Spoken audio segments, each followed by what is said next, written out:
All right, let's get started. Hi everyone. I'm MJ here, data engineer at heart, and we have David here. Hi David, Hey and MJ.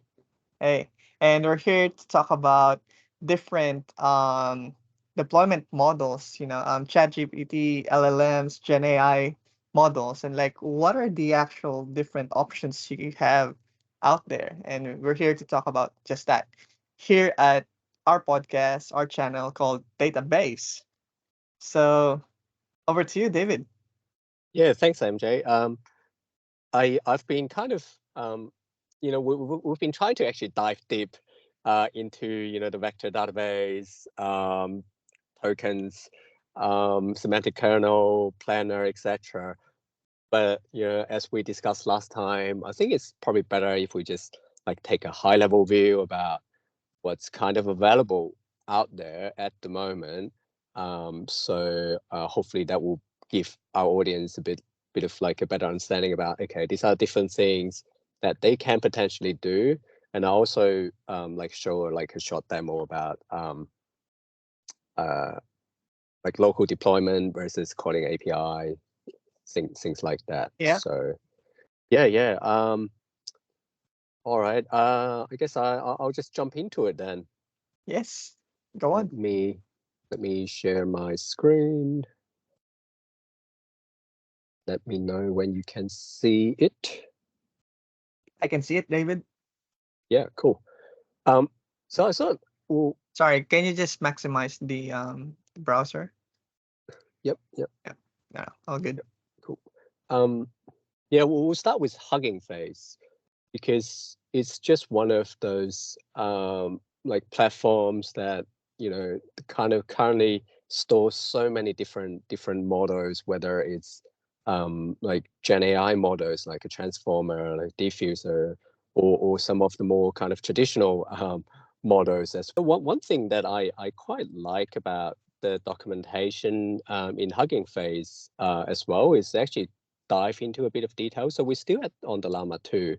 And then you can see in documentation, it kind of talks about, the like in a fair bit of detail with a bit of like coding example, what like you can actually follow through. So you can read, for example, we are on um, tokenizer fast at the moment, and here is some of the things that we can actually try on. We can just enter a sentence, which is hello, this is a test, and then we can see that code being translated into tokens, and we Yeah. can run this like once we downloaded the model, the pre-trained model.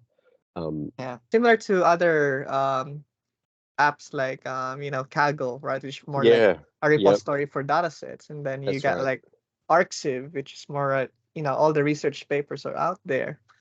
What I'll do is I'll jump into a API call. So I'm just using Jupyter Notebook um, with Python, and this is a pre-loaded notebook with Mm. something that I did last night. What I like about this Python libraries, whether it's ChatGPT or some of the other ones, is it's just so simple now. Yeah. Like there's like 3 lines of code, and I'm in. I I just can't believe how easy this thing is now. They've hidden all the complexity. I always look at this and thinking about it's like an iPad. It's this thing is so easy to use. It just hides all the complexity behind it. Um, yeah, I don't know. How do you feel? Like, is it a good It, thing that they hide all the complexity, or is this a um. bad thing that they hide all the complexity? Well, as a engineer, and obviously I had a lot of development experience in the past. I think this is good because that means that getting started is really easy, right? Like very like literally like just take a minute, an hour or less to get started, right? Compared to back in the days when you had to install Visual Studio, install Java, NetBeans, and everything just to get a small program running. I think this is really a big step forward, and then later on the track, like obviously that 3 lines can become 6, 20, 200. right? Yeah. Depending on how complex the requirements will be. But again, it's better again to start small and then just expand as you go along. Yeah, so like extremely easy to set up. So I've got the OpenAI API key. That's from the OpenAI website under developer session. So once I got that, I put it in, then I can start calling the model. One of the key things I want to point out here is I'm calling the GPT 3.5 Turbo. And this particular model doesn't sit on my local computer. It's actually hosted by OpenAI. Yeah. And what I'm doing here is I'm actually making an API call that I'm actually similar to like the ChatGPT online experience, where I'm kind of just asking it the question, except I'm just asking it in a slightly different like syntax. So give me 3 ideas for YouTube videos on ChatGPT. That's the question. So this question gets sent to OpenAI hosted server, and then from here, the completion kind of gets what's returned from the hosted server, and I kind of just print out the results, which is, if I make it a little bit bigger, ask for 3 ideas. It kind of gives me 3 ideas. The first one, exploring the capabilities of ChatGPT, blah, blah, blah. Second one, ChatGPT versus human. And the third one, behind the scene, how does ChatGPT work? So this one is actually a Hugging Face. One of the models that sits inside Hugging Face. So it's well, there's actually 2 here. So one is text generators. It's the GPT-2 that we saw a little bit earlier. Again, it's so simple to set up. Is like 2 lines of code. Again, I'm in, right? But I'll quickly walk you through here. So transformers is the Hugging Face, the main Hugging Face thing for transformers. And in there, I'm just importing pipeline, set seed I'm actually not using. But the next line is probably the main one that, again, just hides all the complexity. I'm just telling it that, okay, I want to do text generation, and the model I want to use is GPT-2. And what it then do is, when I do the pip install transformers, it doesn't download the actual model. But when I try to call the model here, it start to check whether I've got it on my local machine. And so it's GPT-2, so it's not as great as GPT-3. GPT-2 is probably a 2020 version of what we are using now.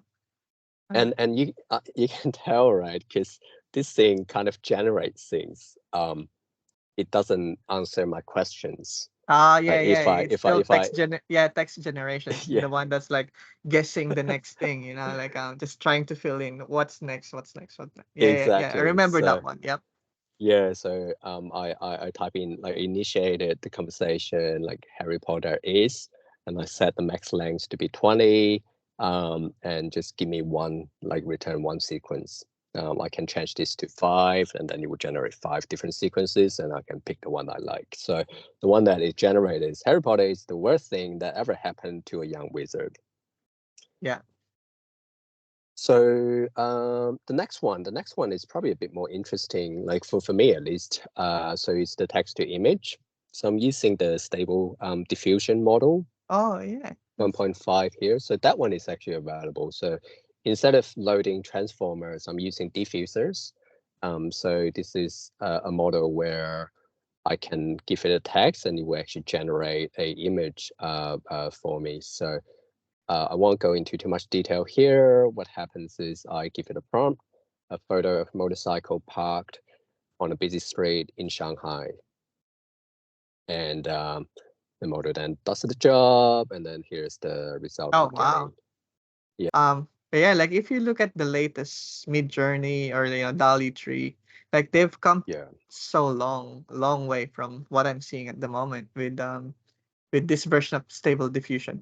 But I think obviously with stable diffusion, there's still a bunch of different advancements that happened. There are like different techniques to Yeah. play with it. You know. Oh, definitely. Like, so here I generated an image, and then there are other models I can call to kind of help me to actually refine this image as well. One of the things I want to just, I think it's quite interesting. So on my laptop, which I'm using here, so again, this whole model, both this one and the GPT one, now kind of sits on my laptop, right? Oh yeah, yeah. I'm not talking to a hosted That's actually a server, very important. OpenAI. Yeah. I've got everything here. I don't need to worry about like potentially like generate too much tokens and have to pay for them. Yeah. So we're on Azure AI services at the moment, and on the left hand side here, I'll make it a bit bigger actually. You can see that there's like different type of models, like models classified into different categories that we can just use here. A lot of them, I think, are not what we want to focus now, because I think they're like, the older generation models. And And they're also specialized as well to like yeah, specific use cases. right now we are inside Azure OpenAI Studio. Just want to take a quick glance of the models that's available in here at the moment. We can see that there is like GPT-4. Remember, Hugging Face, we only have GPT-2 right here. Yep. We have GPT 3.5 Turbo, Turbo 16K token. That's the token size, right? And then GPT-4, yeah, etc. So obviously through these commercial offerings, we get much better, like more advanced models that we can actually use from as well. I guess that's the other benefit. I think we've kind of looked at. So just want to quickly show in the playground here that I'm calling a GPT-4 32K model here. It's just a very basic system prompt, your AI assistant. And I'm pretty much asking the same question to here as well. So give me 3 ideas for YouTube video on ChatGPT. And the first one, exploring AI, deep dive into ChatGPT. The second one, user's guide. The third one, ChatGPT versus humans, which is exactly the same as what the previous ChatGPT 3.5 Turbo model suggested as well. So yeah, this is like the playground seems to be a very, very nice way to kind of play around with the prompt side of things, and then kind of monitor the results. It's quite easy to get into and start playing around. So for prompt engineering, I think this will be an ideal kind of playground as well. Okay. All right, just to, I guess, summarize it. So today we've kind of showed a few different ways to interact with the models. There's the API method that local code, but talking to the hosted server with OpenAI in that case. And then we have the like download the model, the Hugging Face models onto the local machine, and then kind of call the models that way. And then lastly, the Azure AI OpenAI Studio that you can kind of do a lot of the online interactions with the models on through the browser. Yeah, hope you enjoy it. Anything you wanna add to it, MJ? No, no, I think that's good, right? And again, this is an actively changing thing. Things that we're looking right now might change quite dramatically Yeah. in a few months' time. Yeah. That's why again, it's very important to have a fresh perspective about all of this. Few years ago, well, a year and a half ago, we don't even have Azure OpenAI Studio. We only have like an an API, invocation and stuff like that. So like the advancement of where this is going is really fast, but it's also interesting and exciting. You know. 100%. All right, cool. We'll probably end it here. Yeah. All right. Thanks everyone, and Thanks, see you on everyone. our next episode. Yeah, looking forward to that actually.